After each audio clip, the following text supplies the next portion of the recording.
ওই আকাশের চূড়া পরিমাণ গুনাহ আমি আল্লাহ মাফ করতে কারো পরোয়া করি না, এই পরিমাণ গুনাহ মাফ করে দিলাম।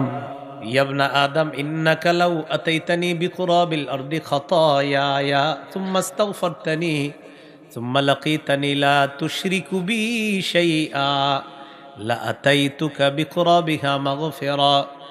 দুনিয়ার রাশি রাশি বালু পরিমাণ গুনাহ নিয়ে যদি আমার কাছে উপস্থিত হয়ে যাও, আমি যদি দেখি তোমার গুনাহের মধ্যে কোনো শিরক নাই, কি নাই, দুনিয়ার বালু পরিমাণ গুনাহ নিয়ে আসছো কিন্তু শিরিক নাই, আর ওই যে 4 শর্ত আছে, ওই যে গুনাহ থেকে ফিরে আসা, অনুতপ্ত হওয়া, প্রতিজ্ঞা করা আর গুনাহ না করার, আর হলো বান্দার হক আদায় করে দেওয়া, আর আল্লাহ দেখছে আপনার গুনাহে শিরিক নাই, আল্লাহ বলেন লা আতাইতুকা বিকুরাবিহা মাগফিরা, আমি বালু পরিমাণ ক্ষমা নিয়ে বালু পরিমাণ গুনাহ মাফ করে দিব। তিরমিজির হাদিস 3545 নম্বর হাদিস। ক্বালা রাসূল